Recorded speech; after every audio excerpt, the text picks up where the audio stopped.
Hi guys, I'm a YouTuber. So it's 2015 and this new movie just came out called Star Wars. So let's talk about it. Because guess what? It kind of sucks. Alright, first things first. There's this princess and she's got like a British accent for the first third of the movie and then she doesn't. Her British accent goes away. It's like the acting is so inconsistent. Where did her accent go? Is this really the best actress they could find? I don't know who this lady is, but she sucks. Okay, so the Empire has these guys called stormtroopers, and they run around with guns and they shoot everybody. So everybody they kill just gets shot with guns, okay? But when it comes to Luke Skywalker's aunt and uncle, those guys get burned to death instead, just so I guess Luke can have like a conveniently dramatic, tense moment and like see their dead bodies all burned up and shit. It's so forced. Why didn't the stormtroopers just shoot them like normal? Why did it have to be skeletons? They're trying to force emotion down our throats because they can't actually do it with their dumb script and their flimsy actors. So old man Ben Kenobi brings up this thing called the Clone Wars, and Luke's like, oh, you fought in the Clone Wars? And he's like, yeah, I was a Jedi Knight in the Clone Wars. And it's like, what's this Clone Wars business? You're telling me there was a whole war based around cloning people? Like, that seems kind of important. You'd think that if clones were such a big deal, that they would have wars about them, that the people of this galaxy would talk more about clones, and maybe some of the characters would still be clones. Why don't they go more into the backstory of these clones? It seems like something we, the audience, should know.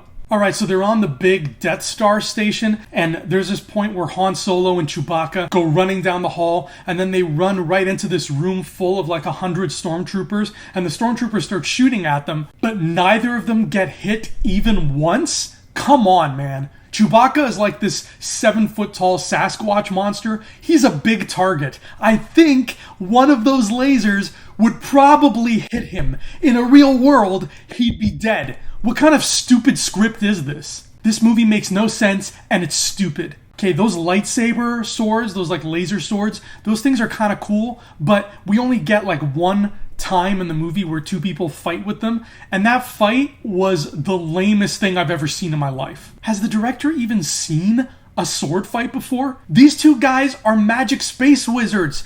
They should be like flipping around and throwing shit with their minds. Instead, it's like watching two geriatric people do aerobics class. And then Obi-Wan Kenobi dies, but his body just disappears and his clothes just fall on the floor. That's so dumb and random. Why does that happen? Why doesn't the movie explain why that happens? If Princess Leia knows that the Han Solo Falcon ship is being tracked by the Empire, why the hell does she just casually fly back to the rebel base? Why don't they stop somewhere else first and try to lose their tail? Like, did a child write this script? Alright, let's talk about that climax scene now. So, Luke Skywalker has the magic power called the Force. Okay, fine. But he had like, 5 minutes of training on the ship with that stupid floaty ball thing? 5 minutes tops of training to use the Force. Yet somehow, in the heat of this important battle, he manages to use the Force flawlessly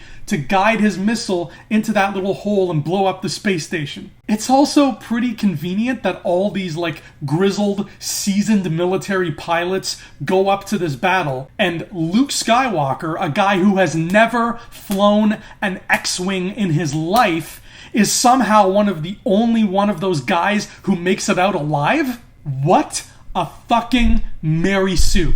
That's what he is. He's a Mary Sue. He's good at everything, and he has no reason to be. He's the worst character of 2015, hands down. And what was the point of throwing in that scene with Luke's friend with the mustache, where he's just like, hey, it's my old friend, just to have that guy die like 4 minutes later? We don't care when he dies. We're not sad. It's just this George Lucas guy trying to add tension and sadness and fill the void of his empty screenwriting. Oh, and speaking of fake tension, they make you think R2-D2 died in that space battle, but then once they land, they just cut away and they come back and he's fine again and he's all clean. So it's like, wow, no stakes there. Death doesn't matter in this universe. It was just a cheap fake out. Darth Vader, you know what? I'll give him this. He was kind of a cool villain, but he went out like a chump. Han Solo is the sidekick character, okay? Why does he kill Darth Vader? The sidekick should never kill the main villain. That would be like if Marcus Brody was the one who killed the Nazi colonel. It's so stupid. Luke Skywalker should have been the one to shoot him. Then they go and they end on this stupid ceremony where they have a parade or something, because I guess they couldn't think of a way to end this piece of garbage. And the princess gives medals to Luke and to Han Solo, but she doesn't give one to Chewbacca, even though he helped them and he was just as helpful as, this makes no sense. Why would you not give him a medal? He's even standing right there. It's not like he's off doing something else. Did they just forget to make a third prop or something? Why is this so stupid? I read rumors on Reddit that Fox has plans to do a couple more sequels and it wants to make the next one to come out 2 years from now. And I'm just like, no, okay? Fox, you should not waste your time or your money or your energy. Just no. Trust me, 2 years from now, nobody is even going to remember that Star Wars was a thing. How about instead of this, Fox, you concentrate your efforts on making Avatar 2, because that's what everybody actually wants, okay? Bottom line, 2 thumbs down, this movie's terrible, and it ruined my childhood.